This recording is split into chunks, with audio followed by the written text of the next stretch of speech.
fazia nessa cultura, nessa época. Ele pediu ao pai a parte da herança dele antes que o pai morresse. É como se ele dissesse assim: eu queria que você estivesse morto. Eu quero seus bens, mas eu não quero a sua presença. Ele pediu: me dá a minha parte, a parte dele na herança que ele queria gastar, ele queria ir embora. E ele foi. Versículo 13. E poucos dias depois, o filho mais novo, ajuntando tudo, partiu para uma terra longínqua e ali desperdiçou seus bens, vivendo dissolutamente. E havendo ele já gasto tudo, houve naquela terra uma grande fome e começou a padecer necessidades.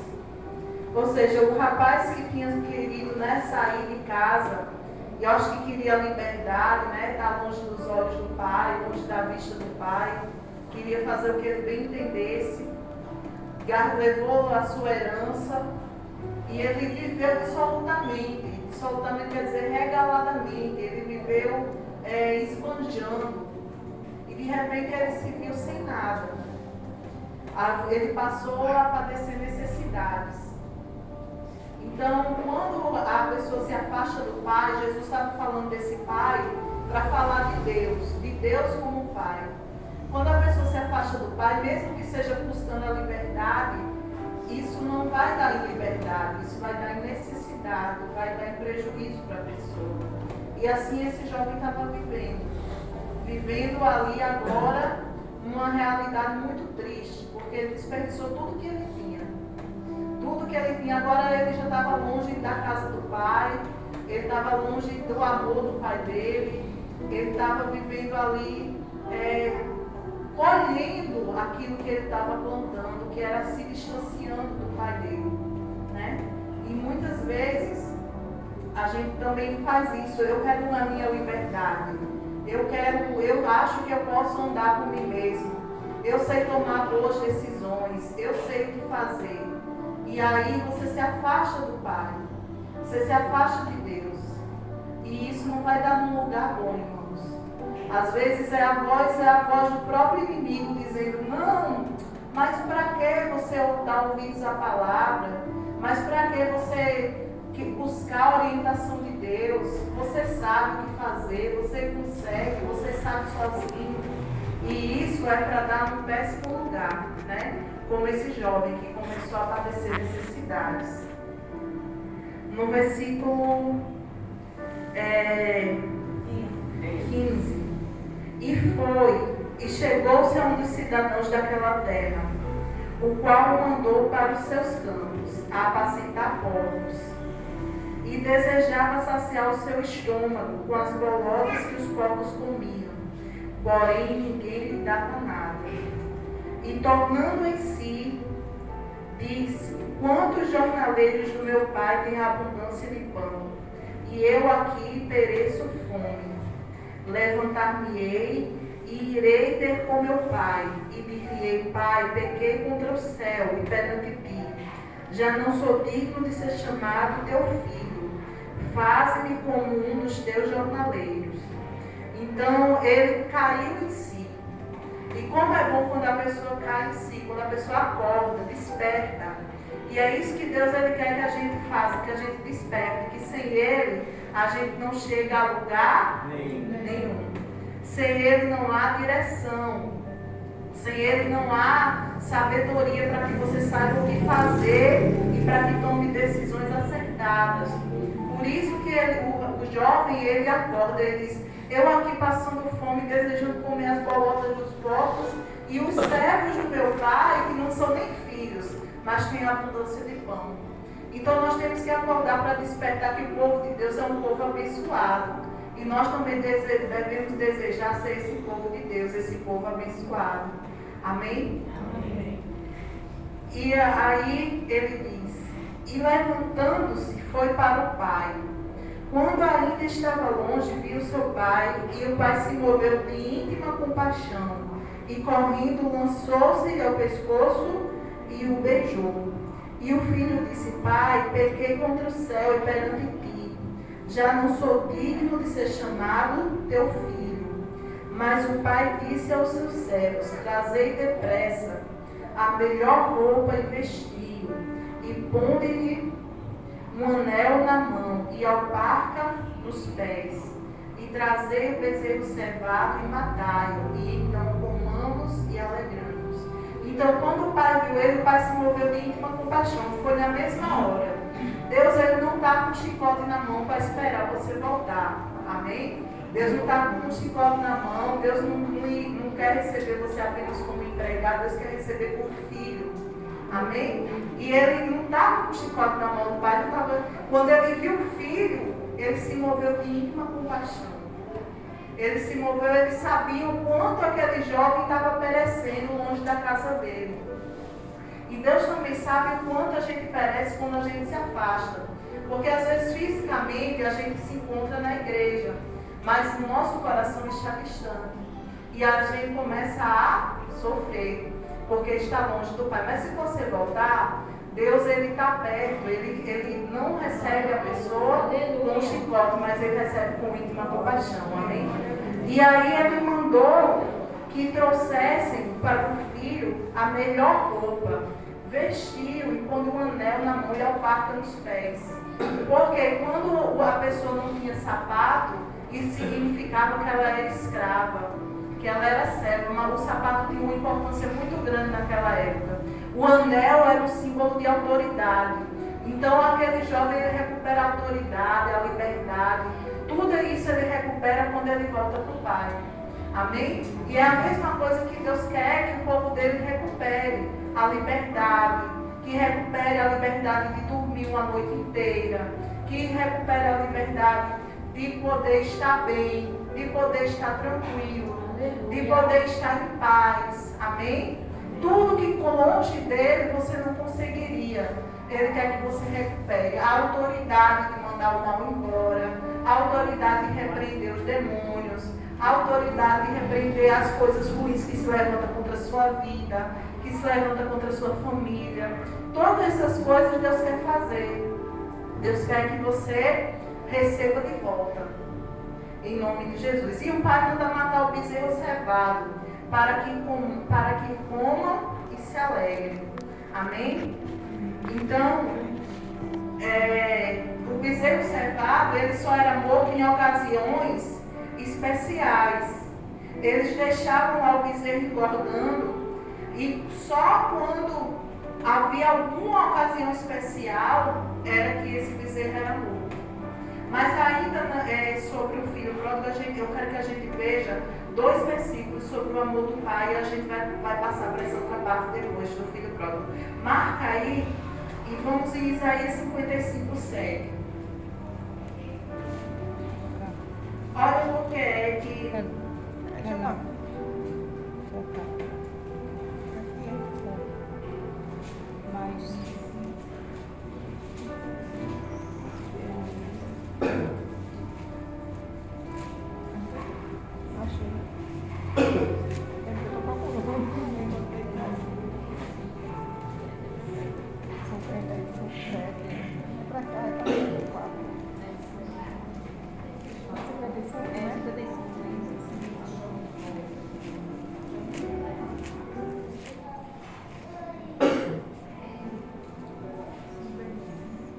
Olha só o que é que fez, ó. Daí 55:7 diz: Deixe o ímpio o seu caminho, e o homem maligno os seus pensamentos, e se converta ao Senhor, que se compadecerá dele. Torne para o nosso Deus, porque é grandioso em perdoar. Foi isso que o jovem fez. E aí a mesma coisa que Deus estava falando para o seu povo em todas as gerações, falando aqui nessa geração de Isaías, que deixe o ímpio o seu caminho. Quando aquele jovem lá que gastou tudo que tinha, fez pintou 7, cortou 8 e fez tudo que não devia fazer, quando ele volta e se arrepende, Deus ele é grande em perdoar, e Deus perdoa ele, né? O pai que é o símbolo de Deus, perdoa aquele jovem. Outro versículo também que fala sobre a grandeza imperdoável do nosso Deus é Joel capítulo 2, versículo 13. Coloca lá, nos pequenos profetas. 3. Joel 2, versículo 13.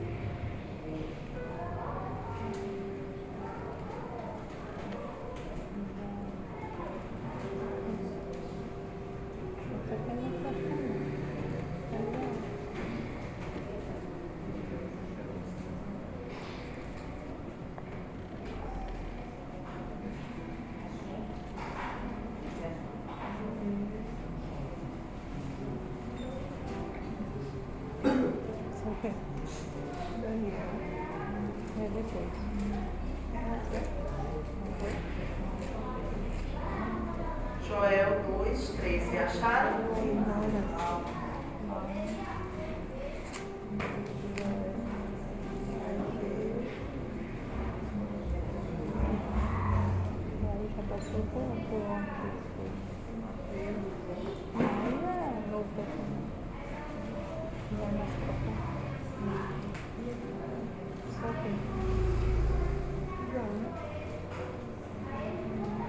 Aqui tem a letra do Jó, do Joel. Ok. Essa letra aqui.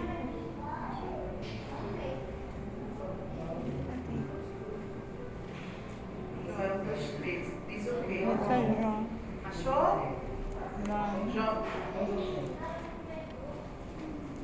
Joel. de Mateus. Ezequiel, Daniel, Oséias. Voltar. Oséias, Joel. Depois, Tá bom, meu. e Oséias. Joel. Aqui é Oséias.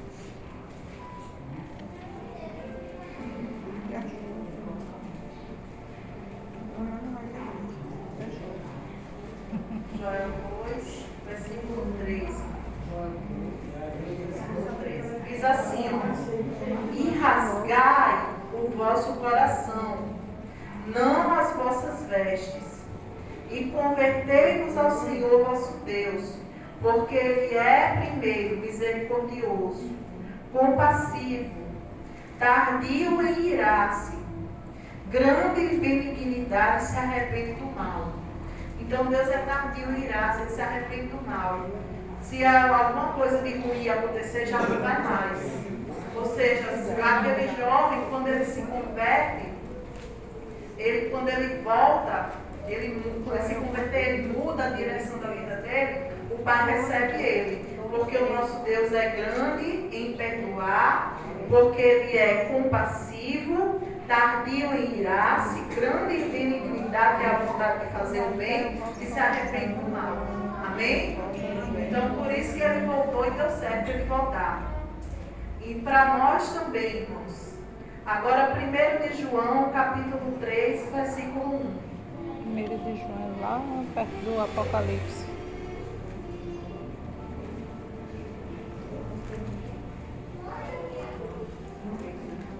1 de João, capítulo 3, versículo 1.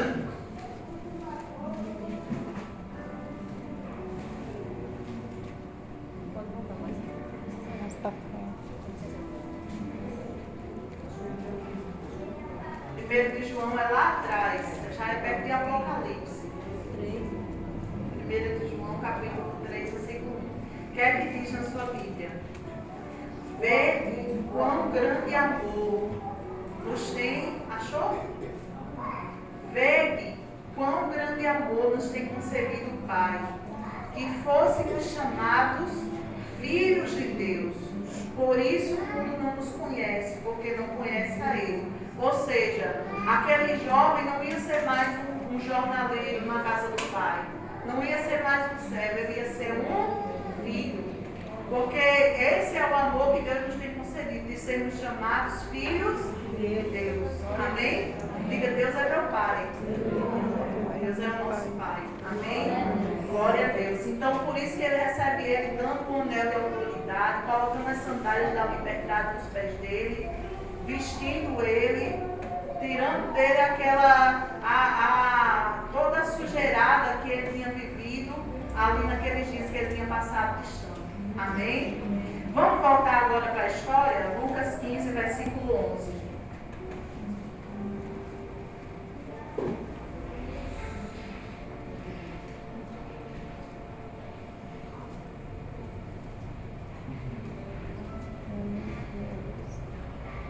A gente está no versículo 23, que ele mandou trazer o bezerro cevado. Matai e então comamos e alegremos. Jesus disse que sempre no céu há uma festa por um pecador que se arrepende. Jesus disse que, e ele contou essa história de várias maneiras. Ele disse que um pastor ele tem 100 ovelhas. Quando ele perde uma, fica 99 no aprisco. Quando ele acha que foi perdida, ele chama os seus amigos e vamos nos alegrar, porque eu já achei a minha ovelha que estava perdida. Amém? Então esse era o motivo pelo qual o pai mandou matar o bezerro cevado, o bezerro especial que estava separado ali para ser morto numa ocasião importante. Ele manda matar porque aí ele recupera aquele filho. Então sempre que uma pessoa retorna à casa de Deus é motivo para a gente se alegrar. Sempre que uma pessoa volta para a graça de Deus é motivo para a gente se alegrar, porque Deus se alegra. Amém? E o versículo 24 diz: porque este meu filho estava morto e reviveu, tinha se perdido e foi achado, e começaram a alegrar-se. Ele estava morto. A situação dele era perigosa, porque ele estava morto espiritualmente, ele estava separado do Pai, ele estava separado de Deus, né? E ele diz, ele estava morto e reviveu. Quando ele cai em si, que ele toma uma atitude e volta, é como se ele tivesse saído da morte para a vida. Como se ele tivesse saído ali da destruição para a vida eterna agora. E ele disse isso e eles começaram a se alegrar. Mas o que aconteceu? 25. E o seu filho mais velho estava no campo. Porém, quando veio, chegou perto da casa e ouviu a música e as danças. E chamando um dos servos, perguntou-lhe: que era aquilo? E ele lhe disse: veio teu irmão, e teu pai matou o bezerro cevado, porque o recebeu são e salvo. Mas ele se indignou e não queria entrar. E saindo, o pai estava com ele. Insistia: rapaz, entre, se nós recuperamos o seu irmão com saúde. Ele veio, ele está bem. E naquela alegria, entre ele não entrava de jeito nenhum. Ele não queria entrar, ele estava revoltado. E ele disse, 29, respondendo ele, disse ao pai: eis que te sirvo há tantos anos, sem nunca transgredir o teu mandamento, e nunca me deste um cabrito para me alegrar com meus amigos. E vindo, porém, este teu filho, que desperdiçou os teus bens com meretrizes, mataste-lhe o bezerro cevado. E ele lhe disse: filho, tu sempre estás comigo, e todas as minhas coisas são tuas. Mas era justo que alegremos e folguemos, porque este teu irmão estava morto e reviveu, estava perdido e achou-se. Ou seja, ele ficou revoltado e disse: eu sempre fiz tudo que o Senhor mandou. E às vezes isso acontece com a gente. Eu sou correta, eu sou dizimista, eu sou ofertante, eu oro, eu jejuo, eu faço tudo. E você vê a pessoa que está voltando sendo abençoada. E você quer ficar revoltado como o filho mais velho. Você é todo certinho. E a pessoa está sendo abençoada primeiro que você. E você quer ficar revoltado como o filho mais velho. Isso não pode, amém, irmãos? Nós temos que nos alegrar com a graça de Deus sobre a vida do nosso irmão. Alegrar que ele voltou e que Deus está abençoando aquela pessoa. Então ele diz assim: